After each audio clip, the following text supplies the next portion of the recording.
Today, we talk about Liam's Amsterdam trip. Yeah, let's chat about that. What do you want to talk about specifically? Do you want me? Do you try to ask a few questions and I can tell you how it went? Because it was fun. What was the worst part about your trip? The worst part Let's about start from the bad and then go up, shall we? okay, so the worst part about my trip to Amsterdam was they got the red light district in Amsterdam, obviously, and down the red light district, basically you can pay for sex. It's pretty much what that is. I'm going to explain it. And it's like €50 for sex or €100, or it's like €20 for other stuff. I didn't really get that far to inquire. I spoke to a few of them. Yeah. Okay, yeah, people say they're prostitutes and that. And to be honest with you, I know you're paying them, but at the same time, they're nice. They actually seem like they're genuinely just nice people. But so I got pushed into a window or a door. They're big doors, big massive glass door basically. And you got pushed into it? I got pushed into it by my friends, yeah. So it's just a glass door, or why I say a glass door, it's glass on the inner, wood on the outer. And I got pushed into the door, and I was like, she grabbed hold of my arm, like she got hold of my arm, and she's like, come, she was going. I was like, no. I tried to pull my arm away. Yeah. She wouldn't let me go. She was like, come. She was going. She goes, do you want to do this then? And that she said, I can't remember exactly what she said in the window. She took me inside and shut the door, and I thought, oh god, here we go. And she goes, oh, so would you like? And I'm like, I'm not really. I'm okay, thanks. And she goes, so you don't want to and all this? And I said, no, look, I said, it's lovely, but no, I'm fine, thank you. And I caught her light in the corner. She goes, mind the light? I said, yeah, sorry, didn't mean to catch the light. And I walked out the door. So caught her light? Yeah, they had like the strobe in the corner, light in the corner, sort of type thing, like a neon pink or whatever it was. Walked about 2 steps out the door, and I felt this hand on my back, right, and I got shoved like that, and goes, get out, and then I got pushed, and I always went down some fucking steps at the same time. She goes, you gay, shoved me, shoved me out the fucking door, right, goes, you gay, shoved me out the door, and I was like, what? So I just denied having sex with you and paying you money, and you just threw me out the bloody door. Jesus. Good job it weren't a transgender. I probably would have been launched out the bloody damn door. That's what happened. Wow. There is some people. There was a couple, I think, of transgenders. So they're quite forceful, actually. They just dragged you into the room and then. Well, she sort of pulled me in. What do you want? She was. Well, it was like, do you want to? And I was like, no, I'm good, thank you. You're gay, get out! And yeah, that's it. that's how I pretty much felt. So I was like, holy shit, it just got way too dramatic, way too fast. And then one of my friends went and had sex with one of the sex workers. I call him a sex worker, not a prostitute. And he went in there and he come back out. He was €20 short, so I lent him €20 so he could go have sex. You paid for your friend to have sex. Yeah, I know, not even for me. And so he went in there. About 7 minutes went by, not even that, 5 minutes. He was done. He come back out. He goes, oh shit. He goes, that was really shit. That was. And he goes, and then my other friend, first time, right, losing his virginity to a sex worker. I know, it's crazy. Myself personally, I don't. You know what it's up to him at the end of the day. If he wants to, that's fair enough. That's what he wants to do with it. He went in there and it cost him €50. So he went in there. He was in there about 10 minutes and how much was the first one? €100 for one of them. It's 100 or a 50. See now, the difference is that obviously there's going to be better looking women. That's just how things are. Yeah. But some of the really nice looking women were only €50 themselves. Some were 100, some were 50. I think the higher end ones, if you want to call it, were 100. But there were still the €50 ones were still relatively nice looking girls, and all the rest of it. And so he come out of his one looking all happy and cheerful. Fair enough, he just had sex, lost virginity, he's happy. And he goes, he's like, oh yeah, he goes, that was really nice in mine. He said there's a mattress or there's a bed and that, and he said it's really nice. Then my other friend who paid for the one that was 100, he turned around and goes, "You got a mattress?" He goes, "Mine looked like the inside of a fucking prison cell." He go, he goes, He goes, "Mine was just like a mattress on the floor." He go, and he said Oh that my was all it was. God. And he said it just looked like a prison cell. And I was crying at this point. Jesus. I was laughing my arse off. I was absolutely gone. And then we walked further down. I went into basically, it's a circle, and you got little rooms around it, like an octagon sort of type thing, except from you've got rooms all the way around it. And you walk in, you open up the door, you put Euro in, there's a woman in the middle, basically shaking everything she's got, pretty much. And that was interesting. That was a bit of an eye opener. The whole experience was really a big eye opener, just to see how everything else is different in the world, how things work. It's just, to me, it was really amazing. And not gonna lie, yeah, she wasn't a bad looking girl. It was a bit of a weird thing though, watching her through a window for me personally. Like, Yeah. I don't know. It's not that I felt it was wrong. It just felt a bit odd, like one of those things something that you're not quite in comfort zone with. Wow, bloody hell. Whew. And yeah, no, that was interesting. That was something definitely interesting. There was also, you could pay for live sex shows. You go in, I think it was like €25 though, to go watch people have sex on a stage basically. And yeah, that was a very odd thing to have as well. There was Did you do that? No, I didn't do that. No, that's just, yeah. To me, that just felt weird. It just felt weird. There's probably some guy in the seat jerking off next to me. There's me. There's some just jacking it, and I'm like, within shooting distance. I'm gonna come out, and I'm gonna look like a goo monster. That's what would happen. I'd probably get jizzed on from someone's gonna come into the back of my head from behind me. It's probably, and there's me in the back of the head. I'm like, what the fuck is that? Look like someone just sneezed on me? Yeah, someone just spit at me? What is that? Oh, that's disgusting. Sticky. So yeah, we didn't go there because someone probably was going to jizz on the back of my head. And then when we went to the Madame Tussauds? Madame Tussauds. Yeah, I want to say Curie for some unknown reason. So yeah, Madame Tussauds, that was really interesting. Really, some of the buildings there as well were really nice. Had this mall there. This mall was fucking huge. But that's what we call a mall. I think that's what they call it. I'm not really clued up on what they might call it. But yeah, that was massive. It was absolutely massive. Really beautiful, really nice architectural, everything. And that was great. Bubba in there. And then at the hotel was nice. Our view, basically, we opened the window and our view was a ledge, like a roofing to the bit below us, and then the rest of the hotel across us. So basically, we were just in a box, pretty much. It's a nice room though, it weren't too bad. And then my friend decided to break a shower head.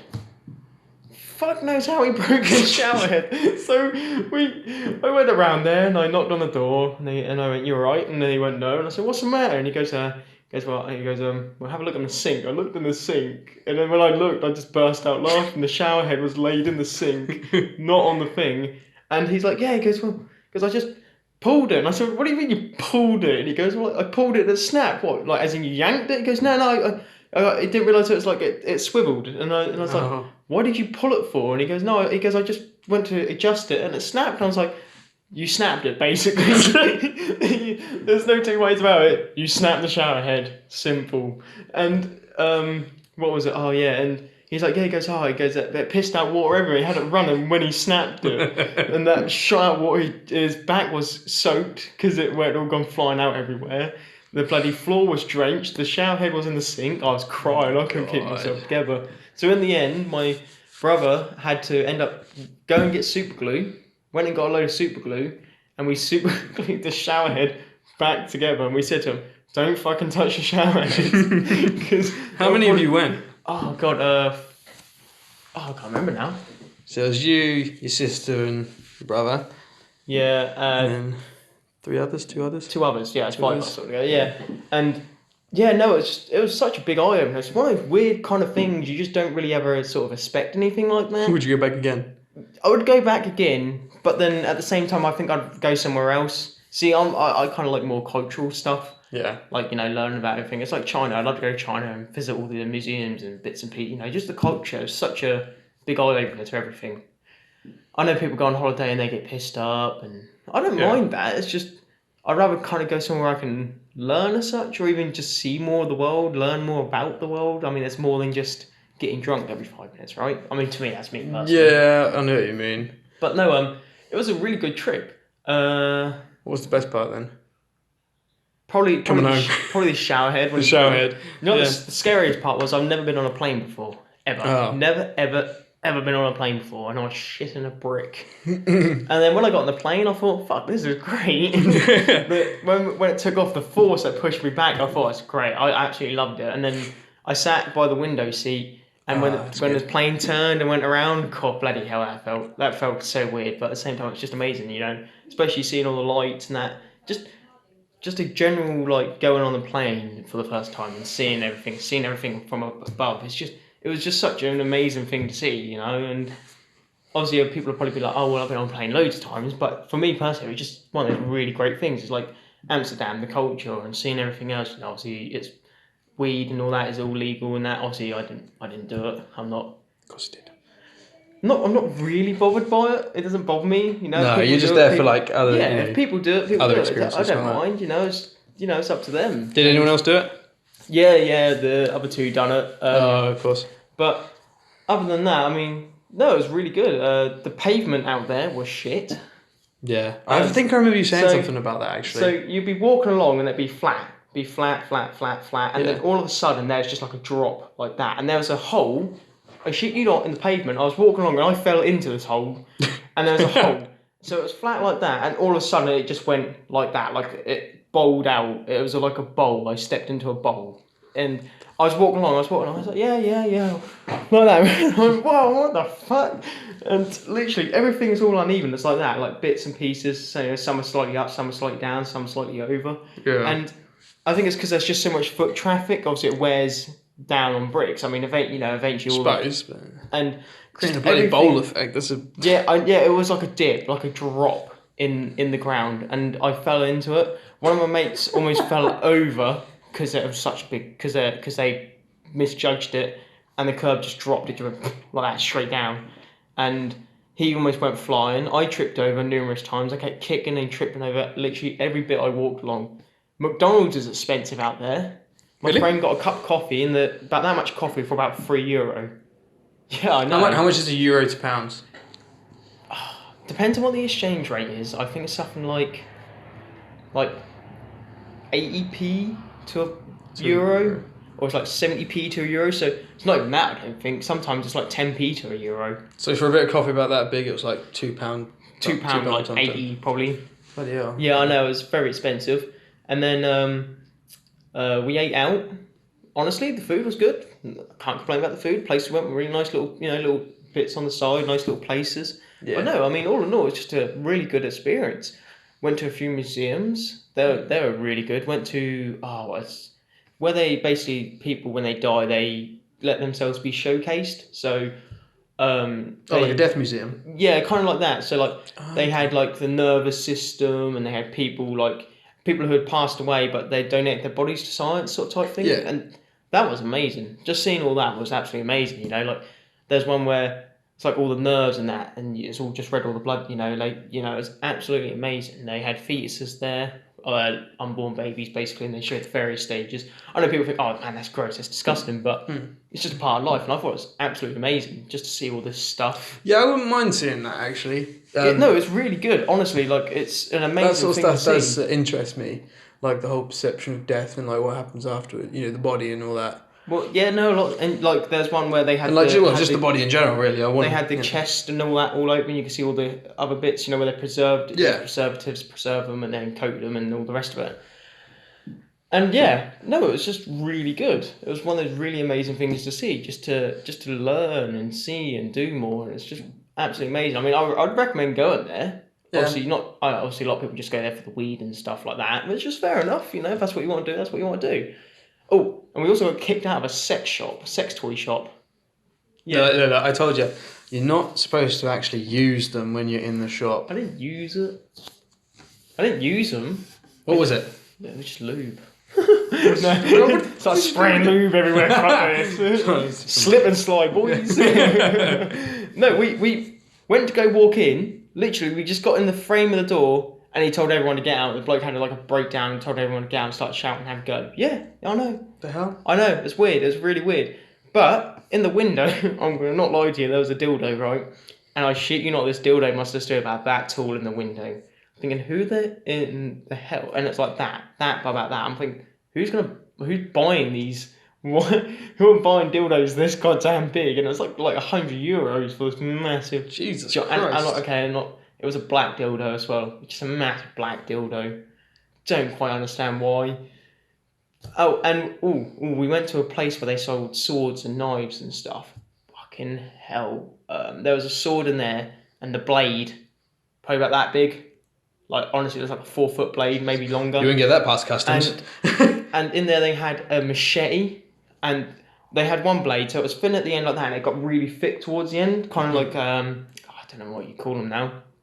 And that was scary. They're all sharp as well. They were not blunt. They weren't dulled or anything. They were bladed. They were sharp as razor sharp could be. Yeah. And you know the daggers, the illegal one, where the twist has a twist, it twists and it goes to a point. They had a couple of them in there, and they are actually banned, I believe, in certain places of the world because of that, how much damage they cause. Yeah, of course. But yeah, no, they had crossbows. They had crossbows, air rifles, bloody knives, so I said crossbows, daggers, swords, fucking air rifles, just crazy. If zombie apocalypse happened, you want to be there. I want to go there, really. Like I said, they had a katana blade in the window, and there must be like a 5-foot katana blade, and I'm thinking, holy shit! Like, why is it this big? It's a crazy thing just to see all these. Like, it's like I could go on in there. Had my ID, I could have just bought it. I'm pretty sure I could have just bought one. Then how are you going to get back to the UK? But at the same time, I could have bought one, come out of the shop, and just started swinging it. You know, that's crazy to think that I could do that. But I'm not going to go do that, obviously. On that note. It's like in other places of the world, you know, you can go buy a gun, you can just walk outside fully loaded, and you start shooting people. Not being thingy. That's actually a good point. You know, anything. It's like anything. You know, if you own your shotguns and stuff like that in the UK, you can just go load it up and just start shooting people. Yeah. I'm not trying to be like, oh, go do it, but it's just crazy to think that you could do that. It's weird and one of those mad things to think that you could go buy this knife that's like, or this sword, like 5-foot blade on it. Fucking turn like 4 people into a kebab with that. Well, yeah, you could. Honestly, it was really cool. Don't get me wrong, it was really awesome. Like, just to see all these knives now. I'm a big fan of knives and blades and swords and all that kind of stuff. But at the same time, it's just scary to think that you can go in there and buy one. Yeah. That anyone could be walking around with one. But no, all in all, it was great. Great trip. I can't complain. Shower head got broken. I got pushed out the door and called gay. That was good fun. Fell over numerous curbs. Probably surprised I didn't break my ankle. Yeah. And in that week, I done about 45 miles walking. In that whole week, and I think that's the most I've ever fucking done in my entire life. Was 45 miles in 1 week. Jesus Christ, it was such a massive trek. But no, yeah, it was really good. It was a really good eye opener, and I do recommend anyone to go there. I really would. You should go. Dude. I'm good. I'm good. I don't want to go. Why not? China. I want to go to China. Yeah, go there. I'll go there. We'll go to China. We'll go to China. China. Actually, you know what we could do? You could always book a holiday for the end of the year. A lot cheaper. I think China gets fucking cold. I think the rate I'm going with my money at the minute, I'd need to book a holiday that's like 10 years away. You poor bro. Please like my videos and Please share them. I need the revenue. I need money. Anyway, right. Finally, right, yeah. We're going to go to the end section of the thing now, where we spin our magical wheel, which is nothing to do with Good Mythical Morning. That has everything to do with that, doesn't it? No. No? Okay, right. It's nothing to do with Good Mythical Morning. They don't have a magical wheel. They do. Yeah. Right. So, we are about to spin the magical wheel. Do you want to spin it? You just, well... I got to press. Okay, so what you got to do is just click that middle button when you're ready. Done it. Right, we've got like 18 different choices of what we're going to do for the next episode here. Okay, right. Purple ones are challenges, blue ones are interviews. Oh shit, we've got to interview someone, haven't we? No? Preppers. Oh, okay. I don't really like, oh shit, got to interview someone. Yeah, I was like, great, I've got to do this loads of work now. Okay, right, so it looks like we're going to be... Ah! My fingers! It looks like we're going to be talking about preppers. And now, I mean, that'll be a fun subject for me because, I mean, I'm basically a prepper just without all the food storage hoarding. All my weapons and stuff I've got upstairs just to prepare for it. So you got weapons. Got the weapons. Right, but no water, no food. No water, medical. no food, no medical. You can't drive. I can, the government tells me I can't. So, in theoretical terms, he's fucked. I have a driver. Yeah. And if you want safekeeping, I have got weapons here. Oh, so have I. And look at all the locks on the doors we've got. We've got everything here. Yeah, look at this. There's a whole glass house. This bit is. Hey, we can lock the doors, but it's about glass. You know. Shut up. Anyway, right. On that bombshell. On that bombshell, we bugged. Yeah. Thank you guys so much for watching this video. If you did watch, and join us next time as we talk about preppers. And like and subscribe. Like, subscribe, share the video to all your friends. I mean, no doubt they'll like Jerk it. off to anyone, I don't mind. Send us your. Oh my god, this is great. Send us your tributes. Jerk off to the. See you later, guys. Yeah, bye. Bye. What's a tribute joke? You contribute. Oh right. Oh yeah. You twat. I'm with you now. I get you. Call me a twat for you twat. For fuck's sake. I don't know. Come tribute. Elijah just screaming. Poor boy. You might think you abuse him. He does. I've seen the bruises. You can't deny it. Don't say that. I come over and goes, hey look, and he puts me in a pillowcase and starts swinging around.